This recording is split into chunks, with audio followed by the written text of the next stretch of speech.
Strap yourself in because we're set up, switched on, and ready to go. Yes, sir. Reading you loud and clear. Clear. The clock has started. The clock has started. 5, 4, 3, 2, 1 more. Liftoff. We have a liftoff.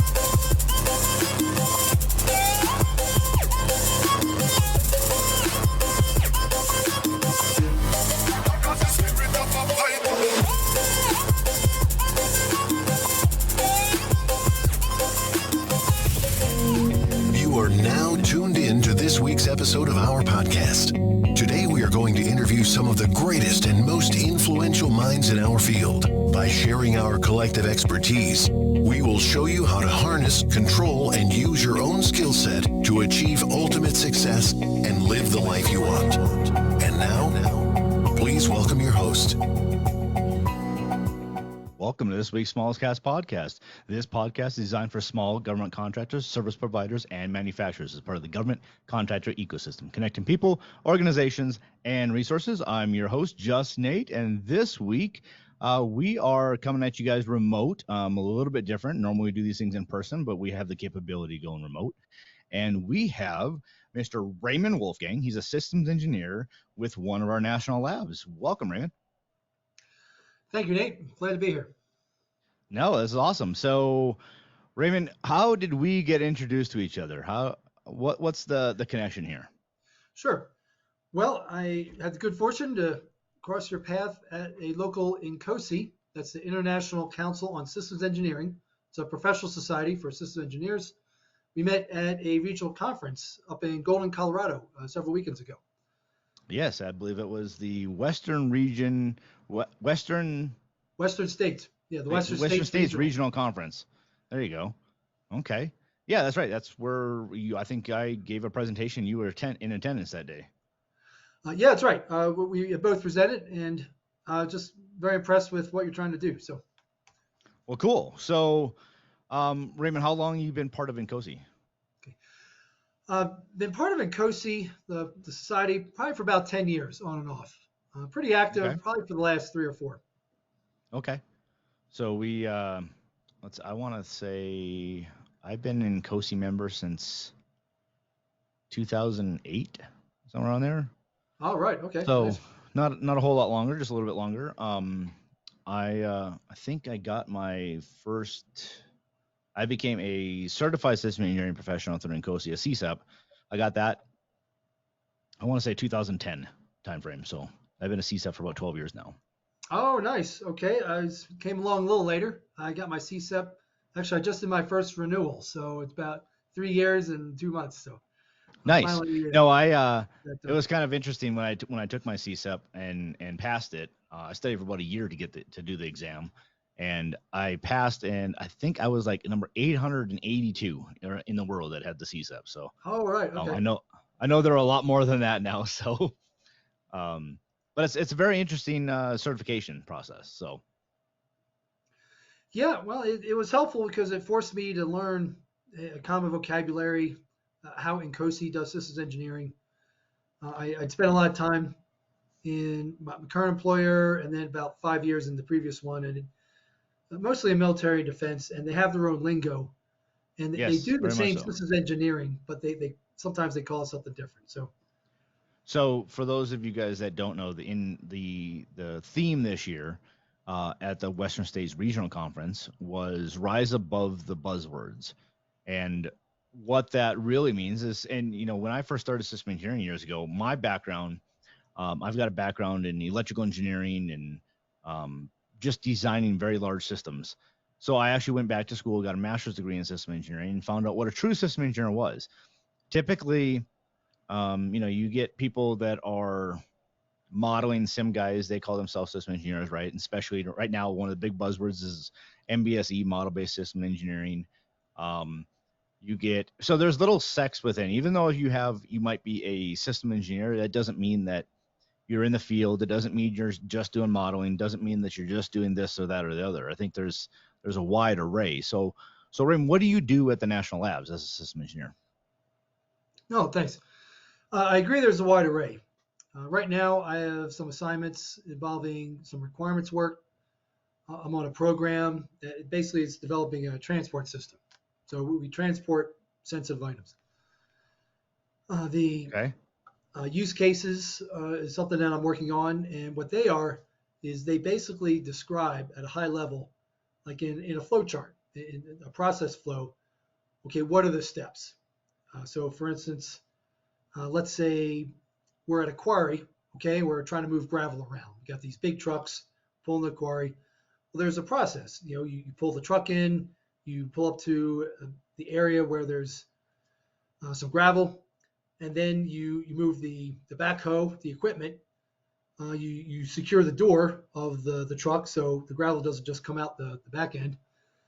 And there, even though it might seem simple, there's a process where you scoop it up, put it in the truck. There's maybe a safety element where you make sure everyone's at least 10 feet away, and then you give the operator the go sign to fill the truck.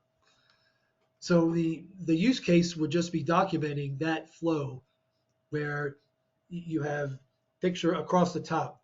You have all the characters, the dump truck, the operator, the people standing around, and the gravel. And you just describe visually that's where this can be powerful. Who does what and at which point. And Yeah. then once you have that sequence, then all of a sudden you can start writing more detailed requirements for the truck itself. And now all of a sudden you can engage more of the engineers just to be more specific of what, if you're designing this truck, okay, what this truck has to do, the specs, and Sure. that type of thing. Sure. Yeah. Well, you also get to see. This is when you get down to the process level as well, right? And that's so. Let's go back to that real quick. As a system engineer, you can join a couple different paths. You can do strictly requirements as a system engineer, right? And some of the tools that you would use as a requirements engineer, back in the day, we used to call them requirements engineers. Now I think everybody's being called a system engineer because the word system engineer in of itself has become a buzzword, especially with government customers. Everybody wants to be called a system engineer, right? But you're right. So you had requirements engineers, which would use tools such as doors. And now, we have things as MBSE model-based system engineering. So Cameo or Magic Draw or Capella is another one that people are using now. Sure. So lots of different tools are out there that some system engineers use on that end. But then you have system engineers that, when I first started into system engineering, it seemed that if you were an old graybeard that had been around a system for many, many, many years and you've worked everything from technician to design, you're now a system engineer because you know the entire system, right? Whatever that system is in your case, right? You started the quarry. So, hey, now you're the system engineer because you know everything. You drove the truck, you were in the equipment that dug the whatever out of the ground. And but then there was also where I really chose to define my career under system engineering is really based on lead engineering. So given that million-mile view of the entire system, whatever system that is, everything out there is made up of what we call a system of systems. And I think it's very interesting on how, but it's very interesting how people don't understand that everything is made up of little piece parts, and each one of those piece parts is its own system in of itself, same as the human body, right? You could consider your cardiovascular part of your body a system, the air part of your body a system, right? The skin a system. So it's really all those that are considered a system of systems. Yeah, agree. In fact, the skin, I just heard recently, that's the largest organ of the body, I believe. Yep. And an important one. If you stop sweating, that's an emergency. That's a bad part. You had mentioned use cases. Can you define for the crowd here what a use case is? Okay, no, of course. A use case is a diagram or a document that basically describes what you might call a user story. So it describes a process, something the system either does or is involved in, from a starting point to a definite ending point, to the point where it's self-contained. All of the actors are identified in this use case, and it's something that would would describe the flow well enough to where you could give it to other engineers to work on the next step of the engineering process. Yeah, you had said it earlier. I think for those people that may not be familiar with system engineering, but maybe you're familiar with agile software development, right? In agile software development, we use what's called user stories, right? Everything's built on stories, so which is essentially a use case, and I would define that, literally write that down. As you had stated earlier, as a truck driver, this is my job. I want to do this.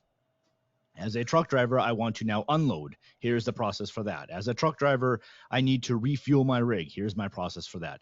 So it's really developing, like you said, a diagram, or in words. Typically, a use case, it's really nice to have an input and output, and then anything that comes in from the top or bottom, right, on that process.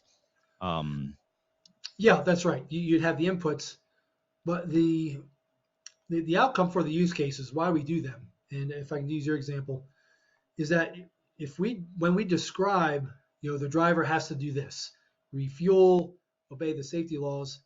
Well, now we as system engineers can go in and now we know a little more about the fuel tank we have to design on the truck. So if our job is to design the truck, okay, we need to know how the driver is going to operate it. And even though the driver might think, hey, this is just what I do, we're gleaming nuggets from, oh, fuel tank's got to be here, and the shifter has to be reachable, and well, the display has to show X, Y, and Z because now the driver needs that. So those are very helpful. Yeah. Very much so. I had a company once tell me, they're a software development company, but yet they help design a system, not just the software side. They wanted to know, so they sent people out in the field, right? And they said, okay, they actually talked to the end user. They said, how do you do your job today, right? And they may say, hey, yeah, I'm out in the field, so I need a tablet, right? That was part of the idea. I need a tablet that I can work the software that you give me on that tablet. And we want to use iPads. That was their use case. Well, the system engineer on the program said, well, hold on a second. Are you doing this outside in the cold with gloves on? Well, yeah, of course. We're in Alaska or whatever. Well, then that system engineer had to go back and say, then you can't use iPads because they are touch sensitive. And if you have your gloves on, they won't work. So it drives right down to those small things of, oh crap, if that would have been a huge mistake by developing an iOS app for a device that would not work in the field, right? So they're like, well, let's choose a different device then. And then now we know how we're going to build the software and what language we're going to use and everything else. So right down to those little minute details is very, very key. Now, do you guys use at the labs, do you guys have a certain methodology that you use for use cases? Is there a book out there that you recommend for use cases or development? Let's see. There are some books that describe how to do use cases. The title escapes me. I'm happy to follow up. But as far as National Labs, we're composed of a lot of different projects. So we'll go out, we'll bid a job, we'll receive it. We have a wide array of customers. We're fortunate in that way. So a lot of times it's how we do it depends on the engineering leads, the management, the project leadership as to how that will work. And it could be as simple as, firing up Microsoft Visio. It's just a diagramming tool. I happen to be using that, and we just lay out by hand, the different cases and scenarios, and that works to drive the conversations. And I love how you pointed out the fact your program was in Alaska. Okay, that was the big fact. And even if we're not using a fancy tool, I guess that's the point. We don't have to use a fancy tool to call out these details that are very important. Yes, very much so. And once again, it's those little things. It's how you build those requirements. A lot of times people will say, well, yeah, my customer, who doesn't really matter who that is, they gave me my requirements. Well, did they really? Because most of the time they require you as a system engineer to help develop those requirements down to the system level spec. You might give you top level requirements that, hey, I need to, like you had said, I need to open a quarry and have a trucks in there, right? That's very high level. Well, what does that really mean, right? What is your average height of your driver? is your driver average height 5'10", like the average American, or is the average height of your driver, I don't know, 5 foot? Because that's going to make a difference when you design your truck or where you're going to put that gas fill tank, right? If I put it up 6 foot tall and somebody that comes in is your average driver is 5'4", they're not going to be able to reach the fill gate. So then you have to, well, if that's what you need for another reason, maybe now I need to put a ladder at the fill station or whatever, right? It's just those little teeny tiny things we got to all think through. Sure. Now, do you guys, I'm curious at the lab. So let's talk a little bit more about that. Do you guys use 5S techniques in the lab itself? Let's see. Keeping 5S, things organized? more, I'm not necessarily on the production side. Okay. We have different areas that do, in general terms, just speaking in general, there's Lean Six Sigma efforts. We do some production, so they do methodologies such as 5S, or it might be 6S at this point. The different programs, we're given some flexibility as project leadership to sort of determine the tool we need, and I mean, obviously, as long as we get results. So there's a variety of tools we use. Well, very cool. What else when you and I met up in Golden, I don't believe I had a chance to attend your presentation. What was your presentation on? Oh, thanks. The presentation I did was from a group effort that I was part of. It's through INCOSE. They have something called a Technical Leadership Institute. So it's a cohort-based leadership training they started maybe about 6-7 years ago. And I'm in cohort 6, so it would have been about, I guess, 8 years. It's a 2-year program where some fellows create some content, and we're trying to learn more about leadership techniques, leadership versus management. We had a session on leadership through virtual environments, but also mixed in with what makes a project complicated, simple, or complex. Some would call it complexity theory, although I'm not an expert in that.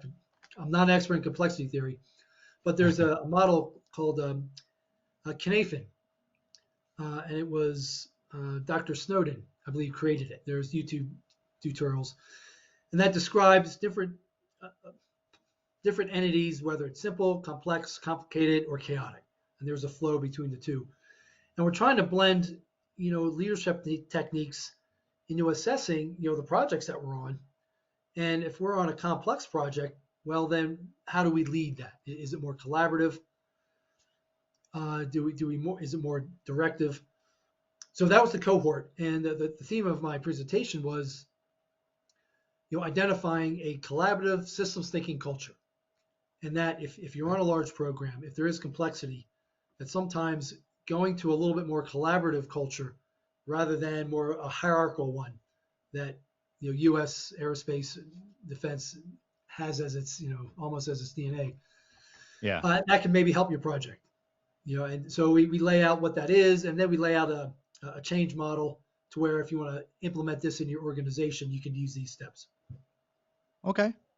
Well, Raymond, give me. We're going to go to a quick break. When we come back, I've got some more interesting questions for you.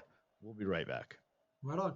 Business owners, looking for out-of-the-box solutions? 5 Star Bank's Business Solutions Group is here to help you with all your financing needs. When you need a creative, innovative approach that goes beyond traditional solutions, think of 5 Star Bank. We care about the growth of our local business community. With offices in Colorado Springs, Denver, and Trinidad, 5 Star Bank is easy to find. Visit 5star.bank to connect with us today. That's the number 5, STAR.bank. Equal housing lender, member FDIC. Welcome back to this week's Smallest Gas Podcast. I'm your host, justnate, and this week on the podcast, we have somebody different. We don't have a CEO today. We don't even have our own CEO, Dennis, on today, but we do have Mr. Raymond Wolfgang. He works for the National Lab here in the community. So welcome back, Raymond. Thank you, Nate. So before we left, we were just talking, before the break, we were just kind of chatting about your presentation at the INCOSE Western States Regional Conference, and you said it was kind of based on leadership versus management. And I wanted to tag on that a little bit. one of the things that I found when I was working as a pure systems engineer, um, there was always a battle. I don't know if you've seen this at the labs or not, but I always see a battle between engineers and management. Have you seen that as well? Well, I have seen those types of battles, certainly. Absolutely.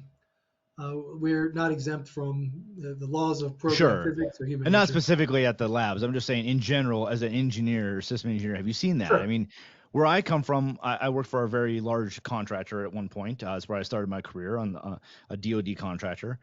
And I see that. I used to see it all the time. The engineers would complain about the project managers. Oh, well, there's no need for these guys. Well, they're just wasting money by having a project manager. We can manage the schedule ourselves, or just give us the money and we'll manage our own budget. And then you hear the project manager complaining about the system engineer. Well, they just need to stay in their own lanes and blah. It's just a battle. And I realized after I went back got my first master's degree in system engineering, I was like, why are we doing that? Why don't we combine forces and see what we can actually accomplish if we're a true team? Your lead system engineer and your project manager on that project, whatever project may be, um, if you should each be able to finish each other's thought, right? And everybody has their own place in a program or a project.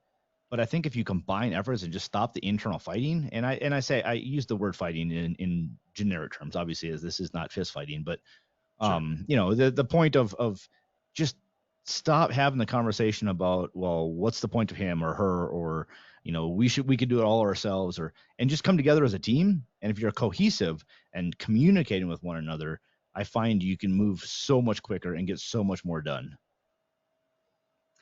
Yeah, I would agree. And honestly, system engineers, I like to think we try and bridge that gap because systems engineering is very much a technical pursuit.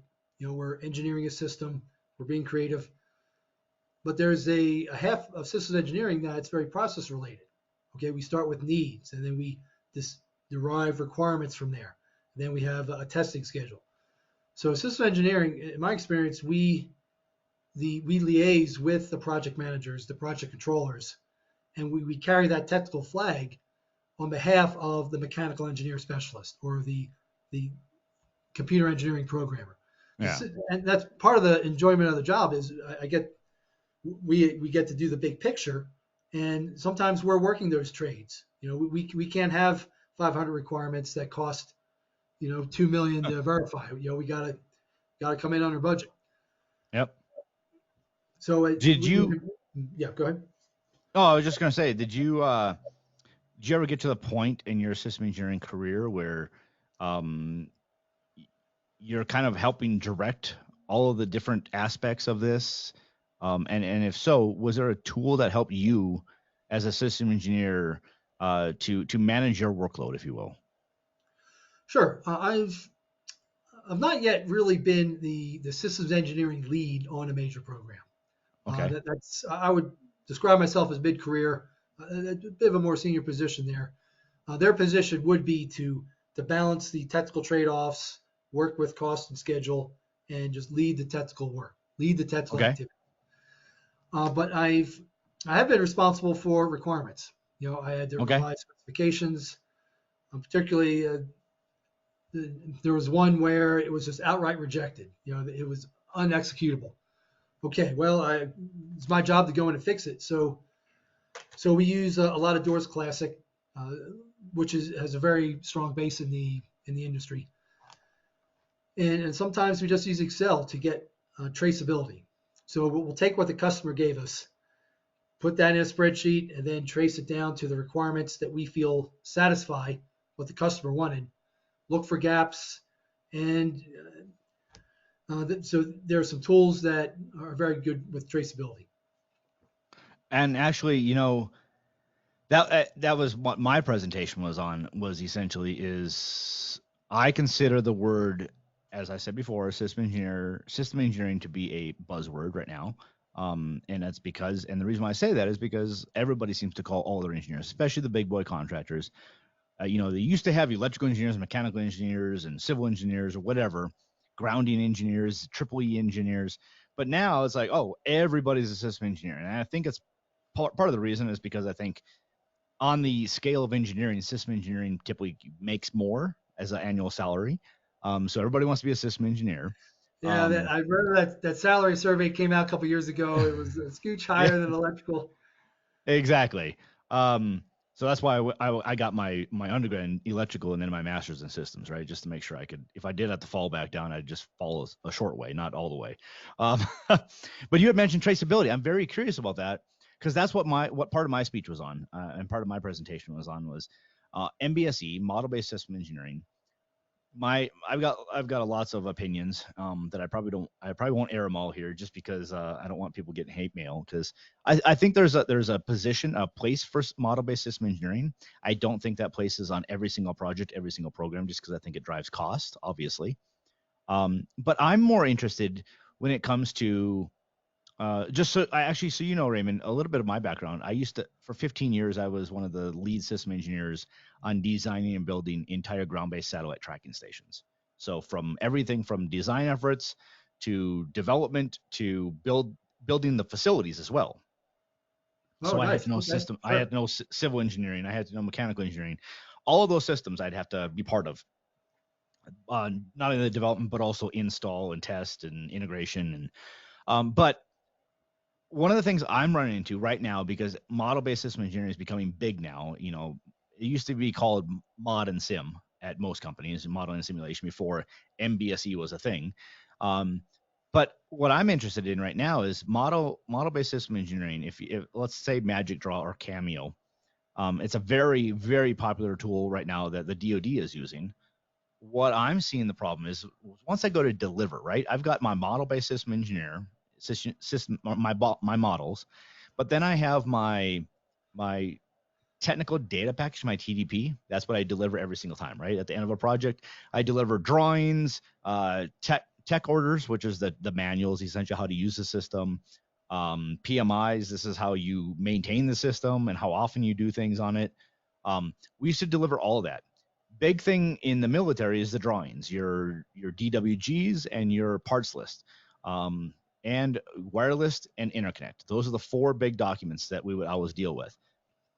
And models, possibly, if they wanted a model, we'd develop a model for them. Right now, I'm seeing though is everybody wants to start with a model-based system engineering, which then out of there should come some of your TRDs, your high-level requirements, which then should come your system-level specs, your ICDs, your IDDs. Everything flows out of that. But to keep stuff traced, that's a whole nother thing, and it doesn't happen. When you go to deliver that system, now that customer is left with the option of, well, which one do I keep up? Because I can't afford to maintain both the model and the drawings or the TDP. That's what I'm seeing. Have you seen the same thing? Is it more of a manual lift for you guys to trace everything? You said you use Excel. Yeah, that depends on the project. We're exploring some tools. Different projects use different tools, but what we find we need to do, at least for now, is we use a model-based tool, say Cameo, and then we find a way to export the traceability. And you can export Okay. from the tool into a CSV file, comma separated value. That can go right into Excel. And some tools offer what's called an Excel connector, where you can steer what gets exported. So you can do the engineering in the model. You'll look for gaps, even do the traceability in the model. And then there's a way, it's as much art as science, at least now, to get that out into a spreadsheet where then you can massage it a little bit and then submit it as your TDP or submit it to your archival Okay. system. Yeah. So Yeah. yeah. It's very interesting. Even the Magic Draw or Cameo or whatever tool you're using, it's not a very intuitive tool either, right? It's almost like a whole degree just to learn. You can't. It's not like Microsoft Word where I can download Magic Draw and just within an hour figure out how to write a document in this, right? It's a heavier lift than that. Yeah, that's true. I would say there's a learning curve. I've taken some trainings. I found, well, once I get the hang of it, as it were, and getting the hang of it means I've taken the course and I've also played in it in a sandbox or Yeah. some, just to get an old friend of mine called it the clickology. So what to Okay. click, where to do what. Yeah, these tools are powerful, and the learning curve is substantial, but also, and we deal with this with pitching this to management. The upfront cost to set it all up, and then to explain to everyone, this is how we're going to use the tool, and this is how we're going to get our TDP and our traceabilities, and Yeah, this is why how we we're going should to use do the tool. reviews. It's I've seen it really pay off, but the upfront costs are more than, let's say, just using Doors Classic. So for those people that listen to us out there that may not have that budget for all these different types of tools, I mean, I think every single program can benefit from a systems engineer at minimum, because that system engineer is going to be the one that's really looking at it from the million-mile view of really what do you need, because they're going to catch those little things that if you're just the type that wants let's just start designing, let's just get into it. That is one way of doing it, but you might have a lot of rework that way. So, what would you recommend for a small business that say has 5 people, can't afford a system engineer, can't afford the tools, like Cameo or whatever? What would you suggest that they do? Do you have any recommendation for that of how you Sure. can trace your requirements or? Well, the first thing I recommend, obviously, depends on your situation, but is identify a process. So even if they introduced a very basic systems engineering process, don't worry about the tools yet. Needs, requirements, and then from requirements, then we're going to verify them. If they just laid out that infrastructure, what I've seen, that would help teams, that would help projects just by doing that. A lot of teams, again, as you mentioned, all right, we had a conversation with the customer, and then they start thinking of the design, and then they start drafting drawings. A lot of that still happens. So first is, just think about just a basic process. Doesn't have to take more than a week, a couple meetings, and then stick with that. If they're comfortable with that and they want to use the tool, there's a lot of systems engineering done with Microsoft Office. Now you can only go so far. It doesn't scale very well, but even just Excel in looking at requirements. The act of doing that will get the engineers thinking, oh, I got to think of this. I need a power supply. I need to dissipate my heat. You'll cover a lot of basics that way. Now, there are some free tools out there, and I believe Capella has a free version. They do. They have actually, Capella is the product name, I believe. I think the upper company, I don't have the top of my lip right now. Capella's They were the actually, product. yeah, Capella is the product. It's an open source model-based system engineering tool. Right, and I haven't looked at their scheduling in a while, but I believe their free version, I believe, is pretty substantial. So Yes, it is. Particularly so that might be an option. And True. they have training and has a good base. I see the Capella folks at most of the Incosi events. Yeah, they're pushing hard. So they're in the space. Yep, they're pushing pretty hard on that. I'm curious. One of the things I've talked with a lot of these companies about. Once again, I see, unfortunately, I see right now a lot of people putting blinders on because system engineering has kind of taken off as to be mainstream right now. And when that happens, when I make a comment like, well, I don't believe model-based system engineering is for every project, every program, people are like, I can't believe you'd say that. Well, okay, here's why I say that is because there might be, $100,000 job that you're doing for somebody. Why would I use a model-based system engineering approach on that for just to trace? Maybe I have 20 requirements on something like that, where on that small of a program, I think Excel might be the better tool, right? Just, you're not wasting time nor money. Because one of the things I found is if I send somebody a model from Capella or from whatever, some type of actual true MBSE model, 99% of the people out there can't read them. But everybody can open an Excel document and read the Excel document and understand, oh, okay, so this is a tree. This is your high-level requirement, and from here you move over, oh, it traces down to these requirements, and then these trace down to these requirements. It's very easy to look at that on a one-page paper. Yeah, that's right. In fact, I talked to a vendor from one of the tool names. I'll leave the name off. And their threat was not the competitors in the space. Their threat was Microsoft Office as far as doing systems engineering. But no, I agree. If you have a small job, especially if it's very cost constrained, very schedule constrained. We need to be careful with the process and how much we letting. Well, cool. Well, Raymond, Yeah. is there anything else you want to tell the crowd out there? Yeah, just keying off your last point. Even if you have a 500K job, let's say, if the infrastructure is set up, that could still work. Like if you have Genesis, just picking a tool, templates and a library and some corporate IT support, there's no reason we can't go out and bid, let's say 500K job, and we use a tool and it's set up and we have someone who's reliable who can work the tool for us. I think that could still work, especially if missing a requirement is very critical. If a miss is really going to be a problem, some of these tools can give you that extra edge. Yeah. But for a final word, what I've seen work is that the tool would automate a process that already exists. So the engineering of it all, the coming up with an elegant design, the requirements analysis. If all that's in place and you just need to automate it because it's just laborious going into Word or Excel, then a tool can make a lot of sense. It's automating what's already there. If your process is off the hook or there is no process, if you just launch into a graphical tool, particularly some of the powerful ones that are out there, it becomes a hit or miss whether it works. So. Well, like I said, I like to tell people it's a heavy lift. So, yeah, so you might be able to come up with the $100,000 or whatever that tool might cost you. But did you set aside money to train people on it? Because if you don't know how to use those tools, what good are they, right? So I would say use the best tool for the job at hand is the biggest thing. My father and grandfather used to tell me that don't use a screwdriver as a hammer.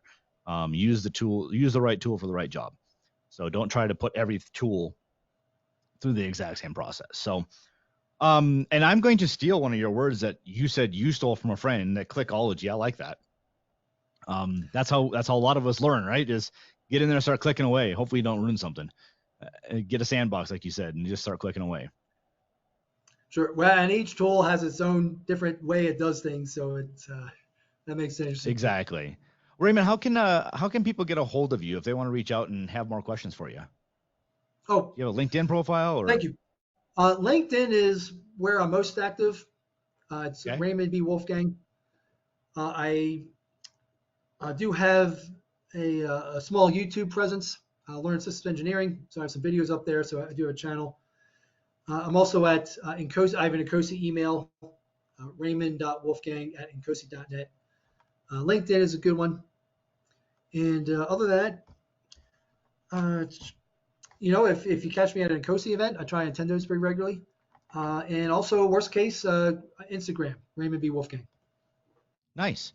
Well, Raymond, I appreciate you coming on the podcast today, and I know the rest of the audience is going to find this very interesting because we've never really brought in another engineer on. It's always just me from the engineering voice side of things.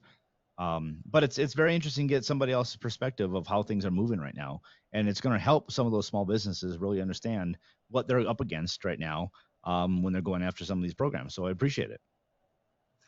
No, the pleasure's mine, Nate. Thanks so much for reaching out. And again, you or your audience, feel free to reach out. And if I can be of assistance, let me know. Sounds good. Well, Raymond, this has been a great recording. And till next time, this is Just Nate signing off. Thanks for listening. You've reached the end of another episode of the Smallscast podcast. Connect with us at thesmalls.org. Don't forget to sign up to our newsletter to receive our free materials. See you at the next episode.